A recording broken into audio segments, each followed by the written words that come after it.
This video is probably gonna be like so meaningless to everyone except for like people that get it.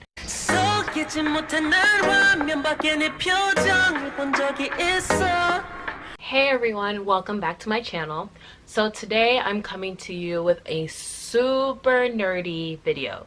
So if you're not into Japanese culture, manga, anime, that whole shebang, maybe this video isn't for you because I'm about to like nerd all the way out. Before I got into like Korean culture and things of that nature, I was really into Japanese culture from elementary school all the way until my freshman year of high school, maybe even longer than that. I was pretty into like manga, a little bit of J-pop, a little bit of animes, and starting high school and college, that's when I got into Korean culture. But since I was young, I read a bunch of mangas. That was like my go-to. I could never finish an anime or a drama. I basically got started with that kind of stuff because my cousin was reading it. I was like, I want to read it too. Like one of those bratty little kids. I can even pull some of my books to show you guys. I literally started collecting them. So Beauty Pop. This is like my favorite mangaka. I even have Shoujo Beat magazine that has a bunch of collective mangas in it, and they talk about like Japanese culture. So one of my dreams was to go to Japan. Along the way, my wish of going to Korea outweighed my wish of going to Japan. So I studied abroad in Korea, but I knew I wanted to travel to Japan while I was in Korea. So I stayed 5 days in Japan, and I went to 4 cities. So I went to Osaka, Kyoto, Nagoya, and Tokyo. So I started in Osaka and ended in Tokyo. In this video, I'm going to tell you about the very nerdy or otaku things that I did while I was in Japan. In a lot of mangas in general, there's always like people cooking takoyaki, which is like small squid balls. It's like dough, and then on the inside, there's like squid. On the outside, they have mayonnaise, this soy sauce, and octopus flakes. I've had it before, but I was like, I'm going to experience it in Japan. Like their community festivals and the school festivals, they have like people cooking takoyaki. So I was like, I need to have it. And I even saw the little plates where they're like flipping it, and it was so cool. I also got to visit a temple. It was so beautiful, so quiet. It didn't have any significance to me. I just wanted to go. The experiences that I wanted to have in Japan was kind of like I'm the manga character walking through the manga doing these activities. So I just went there just to have that kind of presence. And it was pretty cool because I think I saw a wedding going on and everyone was in beautiful yukatas. It was like summertime, so I'm guessing they're yukatas. And then the guys are in like formal clothes. I forgot what the guys one is called. Am I really an otaku? I won't call myself all out otaku, just like kind of a little bit on the nerdy side. And in Osaka, I also got to experience a traditional bath. So although the hotel I stayed in wasn't like traditional, the bath was definitely a traditional bath style. So basically in like the animes and the mangas, they're separated by women and men, obviously. And then you go in and then there's a locker room and you strip naked. You only have one towel. It's like this small. It's like a face towel. I was nervous, but I was traveling by myself, so I was like, well, I don't know anyone. I went in there and basically they have like the little seats that you can sit on and you're supposed to wash off. I've never seen this before, but they had showers. I guess if you're like more uncomfortable or you want just to shower. And so you basically sit on the little stool, you wash off with like soap and stuff, and then they have this big like not sauna, think of it like a jacuzzi or a hot tub type of thing without the bubbles, and you just lay in there and you soak, and then you know you get up and you leave. At that time there was a really old woman, I think she was Japanese, in the bath just chilling. She didn't care about nobody. And there was a girl that I think felt more uncomfortable than me, which I was surprised because, you know, I feel uncomfortable, but I think I put away that mindset like, oh, no one knows me here, so I just didn't care.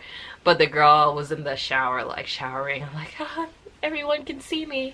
And it was just 3 of us in there, and I was just chilling in the bath like, and then in my head I was like, oh my gosh, the dreams, my dreams. Like, you know, when I see the characters in the manga go to the baths, I mean, theirs is more outdoor baths and stuff, but I could not afford those. I looked up the prices and I didn't have the time as well. I want to do that next time.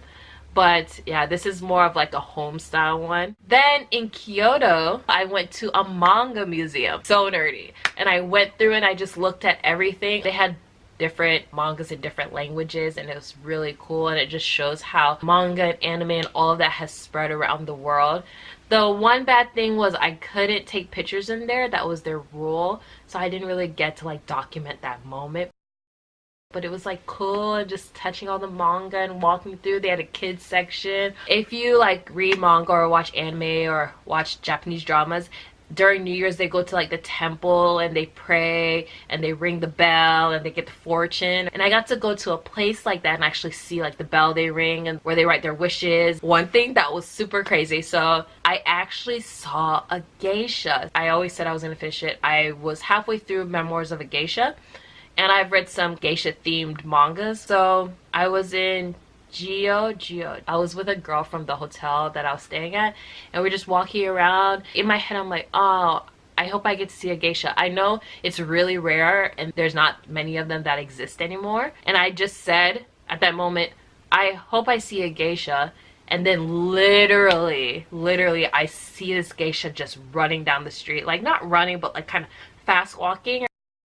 I really wanted to take a picture of her like right when she was passing, but unfortunately while I was looking for where to spot geishas, a lot of people said like they really hate it when you take pictures of them because they're not really supposed to be seen like that, and foreigners really take advantage of that. So when I went to pull up my camera, she saw me with my camera. She gave me the worst look, and I was like, I also went to the place from Memoirs of a Geisha. The funny thing is, I never watched the movie, but I went to like the red poles. I went to them because I heard it was famous. Yeah, I know, I'm a poser, okay? I tried to make it all the way to the top, but let me tell you, when you're backpacking, ain't no way you're gonna make it to the top, because I did not pack as light as I should have. Also in Kyoto, I stayed in a traditional style hotel. Well, the outside was super traditional. The front desk area was super traditional, and so was like the entryway towards where the rooms were, but all the inside, it was not that traditional. It was like bunk beds and stuff like that. Gave me the look on the outside. I had to take off my shoes. Like, it was just, you know, sliding doors, like you sit on the floor. I went to Nagoya too while I was in Japan. It's not really a place that's talked about that much, but I went to visit some friends. They made one of my biggest dreams come true. One of my goals was I wanted to go to a festival in Japan, and I wanted to wear a traditional dress like yukata or kimono. I was looking like, okay, when can I hit a festival in one of these areas? And it so happened to be that the time period that I was in Nagoya, they had a festival. The festival is called the Atsuta Festival. And my friends that I was staying with, they both had yukatas, and they actually dressed my friend and I up. And like, of course, the traditional shoes could not fit our feet because I have big feet. I wear a size 9. So they dressed us up. It was some work though, because they had to like watch YouTube videos. Like, they didn't know how to put it on, which reminded me of mangas where the girls don't know how to put on their yukata and they have to ask their mom, or they spent all day trying to figure it out. So then we got that on, and we went to the festival. There was a ton of people, like insane amount of people. And now I understand in the manga when they said, oh, it's so crowded, I hate going to crowded places, I don't want to go to the festival. I understand now. You can't even go like this without hitting people, and I was just people watching, and I was so fascinated. And there's like all these stalls full of food, and I'm like, this is like a manga, like an anime. And then they had fireworks. In the manga, they always say, you want to go to the fireworks festival? And that's where they confess their love. And there was like fireworks, and we ran towards the fireworks. There was actually a fight going on when we were leaving. And they're like, come on, they're gangsters. And I was like, yukazas? They're yukazas? They're seen as less threatening, as I would say in real life or in a more action manga compared to a shoujo manga. Then Tokyo. One of the things that I had to see in Tokyo, I read High School Debut. If you know that manga, that anime, I think it was live action. I read it from start to finish. She meets the main guy, love interest, at the Hachiko dog, the dog statue. And I was like, I need a picture with it. So I definitely was like dragging my friend, like, because one of my friends went with me from Nagoya to Tokyo to like walk around. Oh, and I also rode on a Shinkansen, which is like the fast train to Tokyo. It was really cool, except for it was really expensive. It was like $100 to get from Nagoya to Tokyo. Transportation in Japan is no joke. It's expensive. Like, 3 times as expensive as Korea. But anyway, back to what I was saying. So I took a picture with the dog. That was really cool. Then I wanted to see Shibuya crossing. At rush hour time in Japan, at this huge intersection, you could see all these people crossing at once, and it's insane. And so we were trying to get a high up spot in a cafe or something so I can like take a picture. However, because it's such a spectacle, cafes and restaurants charge extra, or they limit your time on how long you can sit towards the window where it's facing down at the crossing. So we were really trying to do that, but I got it. I also went to Harajuku. Okay, so I was obsessed with Japanese fashion back in the day. I like the cool stuff, and I also like the Lolita stuff, like the darker Lolita, and I was like, can I be Lolita? But no, that didn't happen. That was during my I want to be a scene kid kind of phase. But yeah, it was super cool. I was like, we get to go to Harajuku. Basically, it was just a street full of shops. We went in some streets. Those things were expensive. I bought a few items. So this is actually one of the items I bought from one of the shops in Japan, amongst other things. However, the things that I really wanted in those shops were crazy expensive. Like the super cool, unique, intricate things. It was way too expensive. Quick story. So when I was in the store in Japan, I wanted to try this shirt on, and this lady gave me this bag.